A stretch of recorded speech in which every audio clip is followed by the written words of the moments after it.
stop doing zone 2 exercise, you are wasting your time. And here is why. Ladies, welcome back. It's Louisa, and today we're diving headfirst into something that has been getting a lot of airtime lately. Zone 2 training. I'm guilty of it. And you've probably heard about Zone 2 if you've ever opened up social media or listened to a health-focused podcast lately. Zone 2 is being touted as the holy grail of training intensity, supposedly perfect for your mitochondria, ideal for fat burning, and essential for longevity. But here's the question.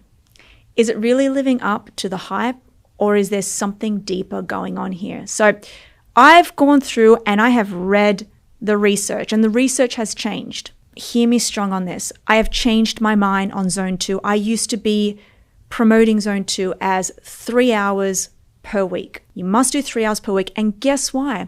Because I looked at the data that was predominantly done on men, and I just thought everyone should be doing Zone 2.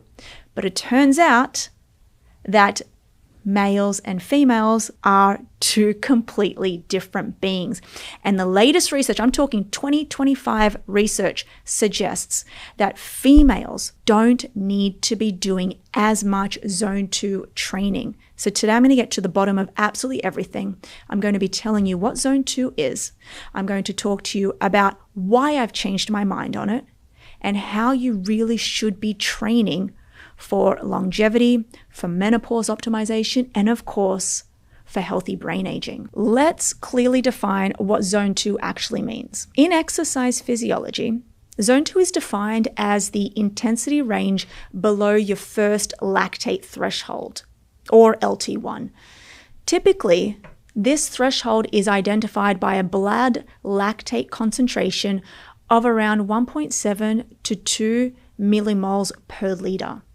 At this point, right, lactate production remains steady and you're comfortably using oxygen as your primary energy source. To cut a long story short, let's imagine that you're on an exercise bike and you're riding along.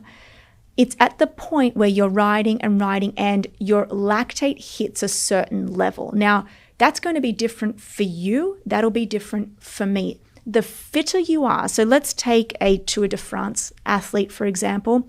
They may be riding at maybe 120 watts, and then they just hit their blood lactate of below 2 millimoles. Me, I could be riding at 80 watts, and I've hit 1.9 millimoles. So Zone 2, if we clinically classify it as anything below the 2 millimoles per liter, then we're all going to be different.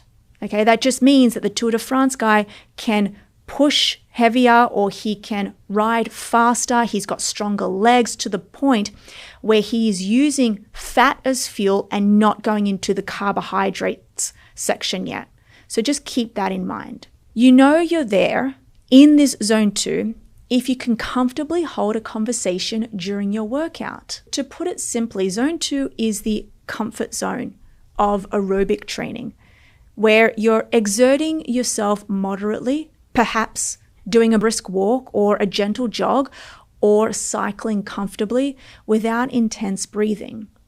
You might break a mild sweat depending on how fit or unfit you are, but it doesn't feel overly stressful. Now, the big reason Zone 2 has gained such a strong reputation is based on observational studies of elite endurance athletes.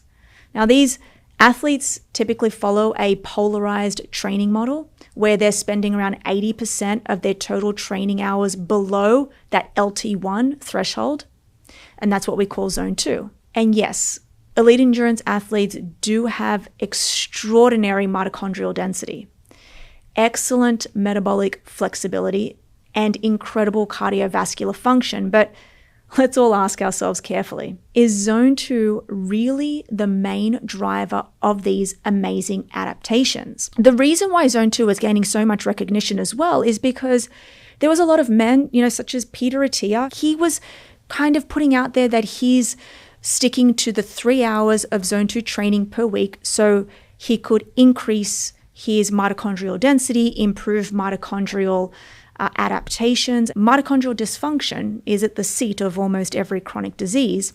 While we might want that, it may not be the best way for everyone to improve mitochondrial efficiency.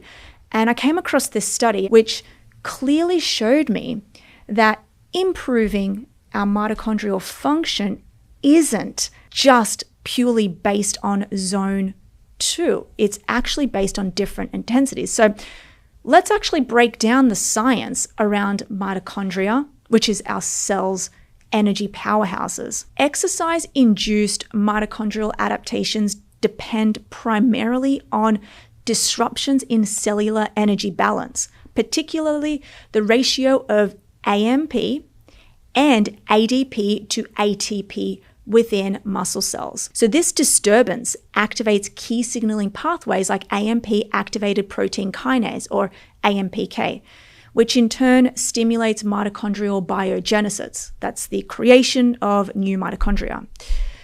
But here's the crucial part. Zone 2 training, being relatively low in intensity, rarely creates significant metabolic disturbances. Scientific evidence consistently shows minimal to no changes in AMP, ADP, lactate glycogen depletion, or phosphocreatine levels during Zone 2 workouts, which are key factors needed to strongly activate that mitochondrial biogenesis pathways. This review that I'm going to talk to you about, it was a detailed review by Christy Storashuk and colleagues, clearly shows that exercise intensities above Zone 2 produce greater activations of AMPK and PGC1 alpha, which are two critical regulators of mitochondrial adaptation. In contrast, exercise below the lactate threshold, Zone 2, has been shown repeatedly to produce only modest mitochondrial signaling responses. In fact, mitochondrial adaptations are robustly stimulated by higher intensity exercise, primarily because higher intensities produce significant intramuscular metabolic stress, including marked glycogen depletion, increased lactate production, and significant ATP turnover. So these higher intensities clearly activate mitochondrial biogenesis pathways more efficiently than low-intensity exercise alone. Let's just really hone in on that. Let's spotlight that for a moment. We've been told that Zone 2 training, that slow, moderate intensity where we're able to talk to somebody else and comfortably hold a conversation, is the most powerful driving force of increasing our mitochondria. But all of this new research, 2025 research, actually shows that that's not true, especially for females. It's just monumental, guys. This is something that I think is going to change history, in my opinion, somebody who does exercise, because when you think about it, right, we're not all elite athletes. So if the Zone 2 training studies have come from elite athletes, then we're not elite athletes. I mean, I'm not an elite athlete. I was one 10 years ago. I'm not one now. Let me tell you, when I was one, I was doing Zone 2. I was doing Zone 2 on the bike, in the water, and when I was running. But I was training 20 hours a week. I no longer train that much. So I need to be really thinking about how well I'm utilizing my time, and if longevity, brain health, heart health is at the seat of what we're doing. And if mitochondrial biogenesis is the driving force of all of these outcomes, then I need to be thinking, well, if I only have 3 hours a week to train, and by the way, we should be doing resistance training for at least 2 to 3 hours a week, then what am I going to do? How am I going to spend my cardio? It's going to have to be spent in the Zone 4, Zone 5 range. For example, a recent study published by Faulkner et al. Reinforces this, demonstrating clearly that higher intensity training significantly improves cerebral mitochondrial content, which is critical for brain health and longevity, whereas low-intensity training below lactate threshold produced minimal adaptations got one of those emojis, right? That emoji with the brain that's going out. That's me right now if you're not watching me on YouTube. Thank you, Transcriptions, for sponsoring today's episode. Optimizing brain health and cognitive performance requires precision. Transcriptions are precision-dosed pharmaceutical-grade nootropics designed by medical professionals and rigorously tested for efficacy. These formulations enhance cognition, elevate energy, and boost overall performance safely and effectively. Whether it's tackling complex problems or maintaining high levels of productivity throughout the day, Transcriptions has significantly boosted my cognitive function. I have been trialing their methylene blue before I go to the gym, and they have this other one that calms you down. It's in an orange packet. I've been having that at around 8:30 p.m. to calm down my nervous system and improve GABA. If you want to explore what I'm exploring, the brain optimization, then go and look at transcriptions.com/neuro. Use code NEURO for 10% off your first order. Once again, I'm using the calming one and I'm using the methylene blue. Thank you, Bon Charge, for sponsoring today's episode. Excessive screen time disrupting your sleep? Bon Charge is the scientifically engineered solution. Their blue light blocking glasses dramatically improved my sleep quality and cognitive performance. You guys know that I'm huge on red light right now. Bon Charge is my go-to for all of my red light panels, including my red light face mask. I have their panel set up actually in my bedroom, and I do a 20-minute red light therapy prior to going to sleep every day, mainly because I'm optimizing for mitochondrial function and skin health. I'm so big on having that glowing look for the rest of my life, and I got to tell you, I'm so bullish on red light therapy right now. Backed by science, these stylish and functional pieces of whether it's glasses to protect your circadian rhythm, reduce digital strain, enhance cognitive clarity, or the red light panels, I'm telling you, these are the best in class. So don't compromise on your skin health or on your brain health. Visit boncharge.com, use code NEURO15 to get 15% off. They ship worldwide, including Australia. Go and check them out. Let's spend time now really talking about the calcium theory and Zone 2 training, because I really want to separate myth from reality, especially for all of the science aficionados out there. Some advocates suggest that Zone 2 training uniquely stimulates mitochondrial adaptations via calcium signaling, specifically through the calcium calmodulin, I don't know if I said that correctly, dependent protein kinase pathway.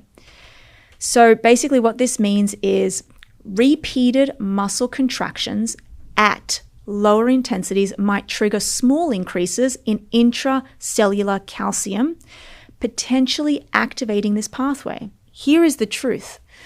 Research indicates that this pathway activation is robustly triggered at higher intensities as well. To me, I got to be honest, there is no convincing evidence that Zone 2 training preferentially or uniquely stimulates the calcium pathway signaling more effectively than higher intensity intervals. I do want to point out that yes, intense intervals and resistance training continuously demonstrate robust activation of both calcium-dependent and the AMPK-dependent mitochondrial signaling pathways simultaneously.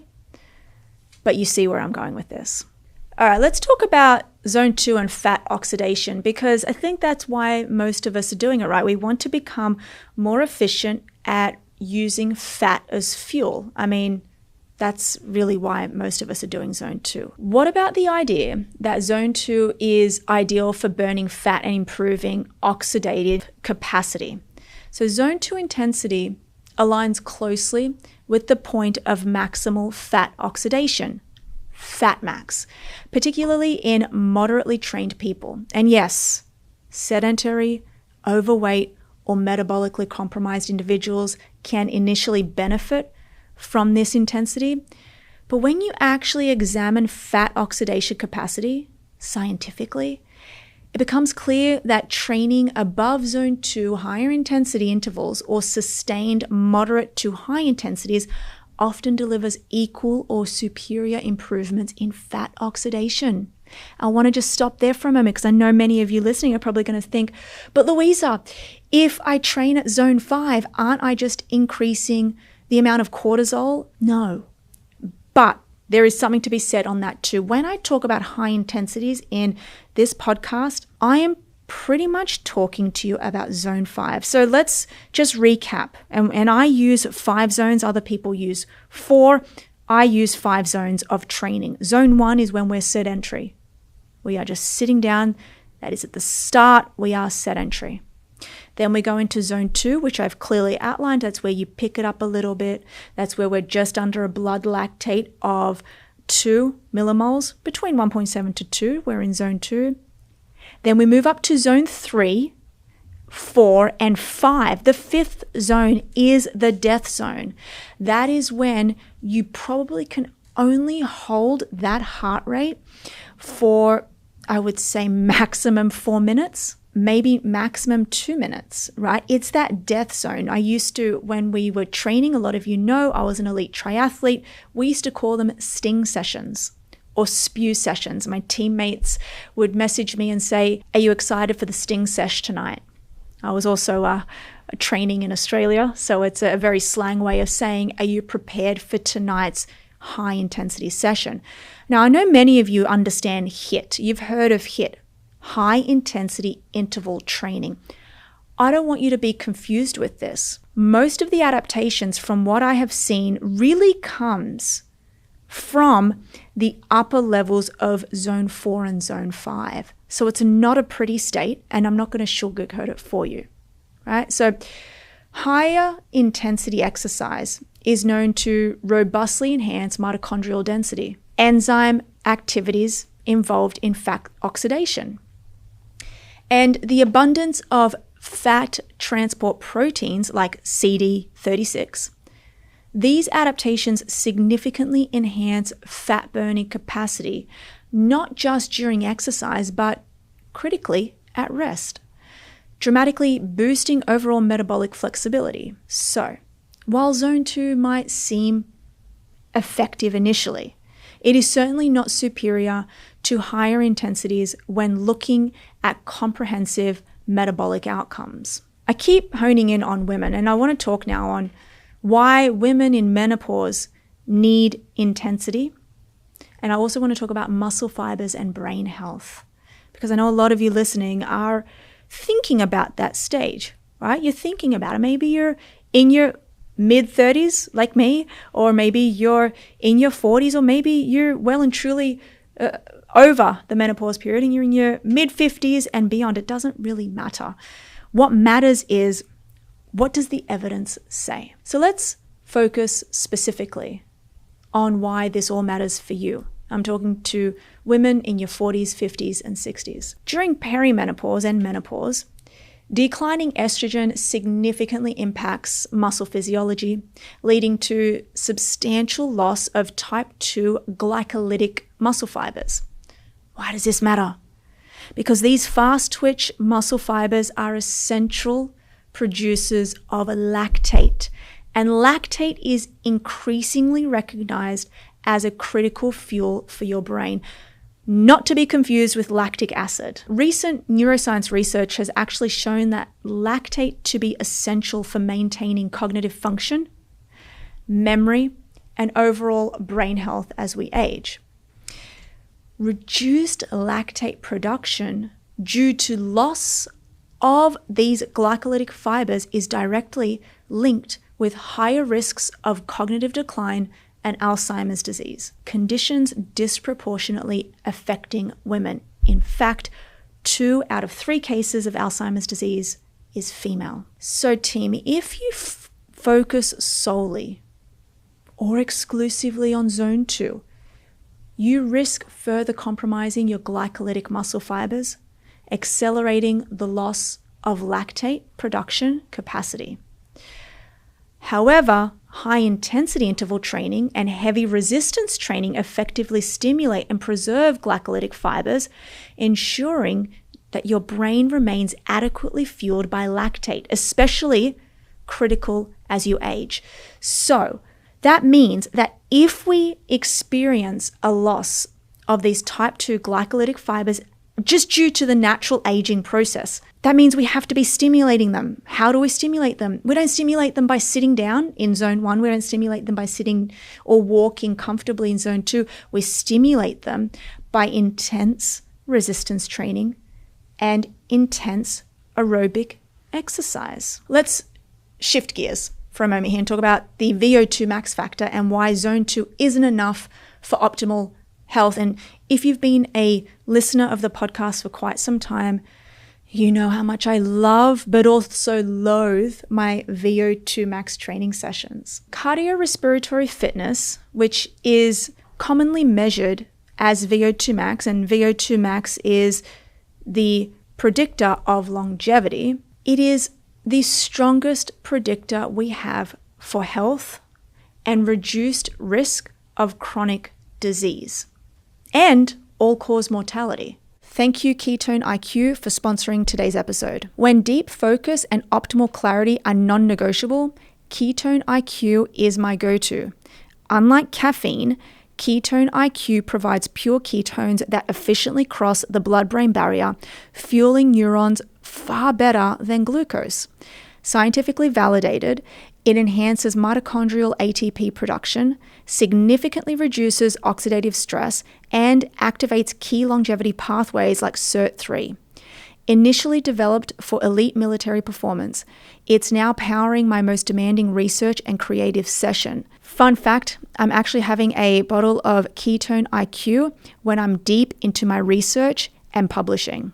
If you want to experience this powerful cognitive upgrade, visit ketone.com/neuro and receive 30% off your subscription along with a special gift. Team, many of you listening to this know how excited and bullish I am around honey. My uncle in Cyprus has a honey farm, so I pretty much grew up surrounded by it. And this is where I learned about honey's powerful longevity benefits. But it wasn't until about 10 years ago that I discovered that Manuka honey is even better, especially for immunity. So I have recently come across Manukora honey, and it's honestly blown every other honey out of the water. It's rich, it's creamy, it's delicious, but beyond that, it's packed with powerful nutrients to support immunity and gut health. What sets Manukora apart is their meticulous ethical production. So their master beekeepers harvest this amazing honey from the remote forests of New Zealand. This is where bees gather nectar from the native Manuka tea tree. That nectar is loaded with bioactives, and Manukora honey has 3 times more antioxidants and prebiotics than regular honey. Plus, it has a powerful antibacterial compound called MGO, and every batch is third-party tested. You know I love third-party testing, with results transparently available through a simple QR code to scan. I believe in this product so much. I have it every single day. They even have sachets. I take the sachets with me on the go, and I'm never without my Manukora honey. So if you want to experience this or even taste it, Manukora has made it easier than ever. Just head over to manukora.com/neuro to save up to 31% and get $25 worth of free gifts in your starter kit, including an MGO 850 Manuka honey jar. You'll also get 5 travel sticks and a wooden spoon. Guys, that is manukora.com/neuro, 31% off plus $25 worth of gifts. So what is VO2 max? Well, VO2 max represents your maximum oxygen utilization and reflects your cardiovascular and mitochondrial health. There's been so much research, including major studies by Faulkner et al., that demonstrate clearly that moderate to high-intensity interval training significantly improves VO2 max far more effectively than lower-intensity Zone 2 training alone. This means that your goal truly for optimal health, longevity, and cognitive function and metabolic resilience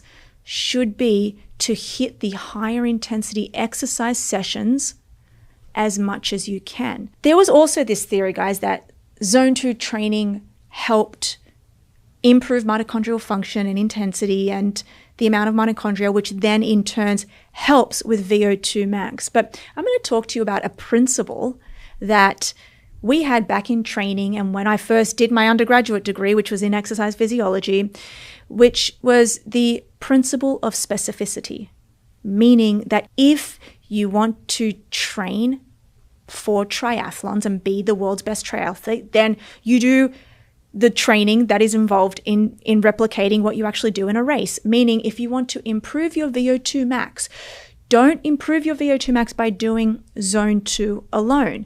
Improve your VO2 max by doing VO2 max intervals. It's easier said than done, but there was this theory that zone 2 can support recovery and overall volume. And that's true. It can definitely help support recovery, but it alone will not sufficiently improve VO2 max or optimize your long-term health outcomes. This has all been great, Louisa. This has been a great masterclass, but I want to know, what does this all mean to me practically? So this is what you should actually do.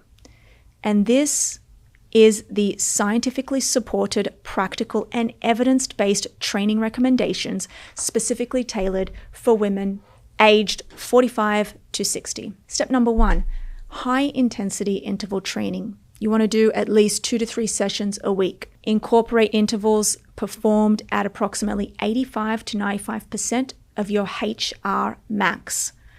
Aim for intervals of 30 seconds to 4 minutes interspersed with recovery periods. These sessions will robustly improve mitochondrial function, VO2 max, metabolic flexibility, and lactate production capacity. I also want to be mindful of the gold standard of improving VO2 max, which is the Norwegian 4x4 principle. This is where you are going 4 minutes at your maximum effort. And then you're having the 3 to 4 minutes of rest period, completely sedentary.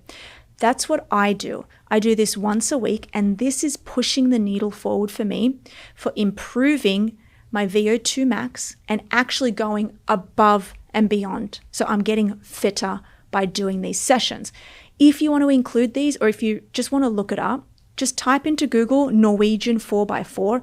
You'll find it. All you have to do, it's super simple. I do it on the step machine at the gym, the stepper, which is like the death stairs.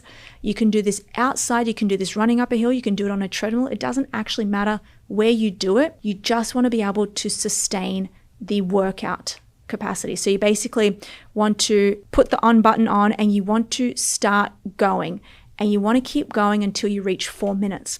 Now, does this mean that you should be in that 4 minutes maintaining your absolute highest threshold zone 5, which is your maximum heart rate? No, because over that 4 minute period, it's going to take you time to go from 60% of maximum heart rate to 70 to 75 to 80 and beyond. So by the time you actually reach the zone 4, zone 5, where you're getting the real bang for your buck, you're probably only really going to be there for around, I would say, not even maximum 2 minutes. And then once you hit that 4 minutes, you press stop and you have a complete break. You want to have that break for 4 minutes. 3 minutes, even better, but 4 minutes maximum. Complete break, not a walking break, complete cessation of all activity. Then you want to repeat it again. You want to do this 4 times. So essentially, you're doing the hard out efforts for a total of 16 minutes, right? And then that entire session is a total of 32 minutes. This is why I call them sting sessions. But if you can commit to doing this once a week, I commit to doing this on Monday mornings to get it out of the way, to start my week off fresh. Now, can you do this twice a week? Of course. Just means you'll get even fitter. Those two are the aerobic training principles that I would stick to if you want the biggest bang for your buck for overall longevity and all-cause mortality. Now let's talk about my favorite, which is resistance training. Yes, 2 to 3 sessions a week. Heavy resistance training is essential to maintain glycolytic muscle fibers. It's also essential for increasing bone density and improving metabolic health. Sticking to 2 to 3 resistance training sessions a week. Now, how you do these is up to you, but here are my recommendations. You want to be sticking to compound movements. Again, you're not an elite athlete. Maybe you are, and that's great. But if you're not, you want to get into the gym and get out, and no mucking around. No mucking around with the pink weights. No mucking around on the phone. No mucking around talking to your friends. You want to get in there. You only pretty much, if you do it right, you only really need to do about 45 minutes.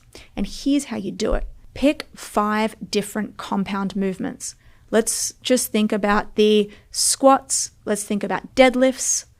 And the way you want to categorize these is you want to be doing 5 reps.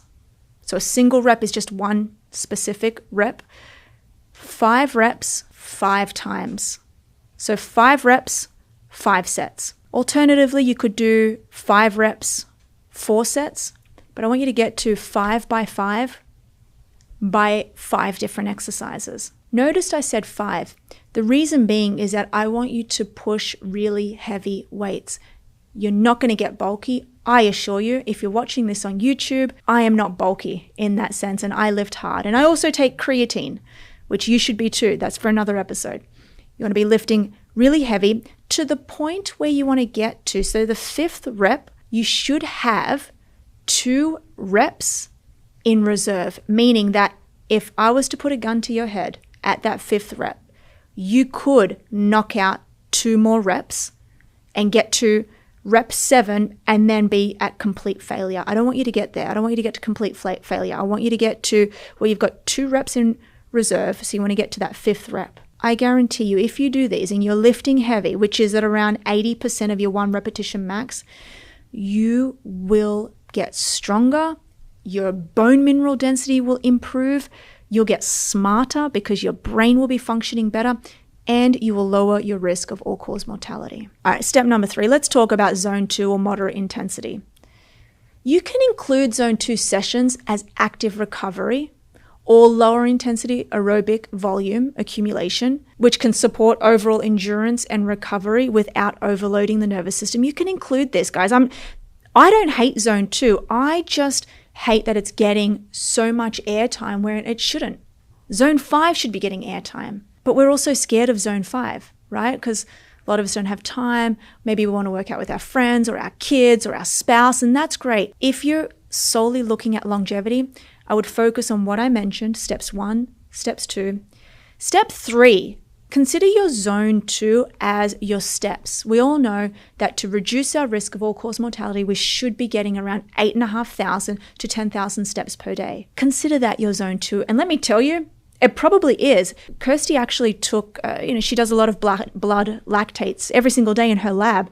And when she was looking at blood lactate levels of college athletes, 20-year-old athletes, their zone 2 was so low, they were basically pushing around 80 watts. I think that most of you could just walk and be in zone 2, but consider that walking time spent maybe listening to a podcast or talking to a friend. Don't consider it training adaptations, right? Let's bring this all to a circle.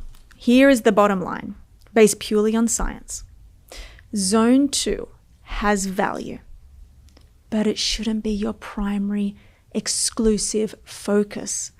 While it provides some cardiovascular and recovery benefits, it is not optimal for mitochondrial adaptations, lactate production capacity, fat oxidation, or overall health, longevity, and brain health compared to higher intensities.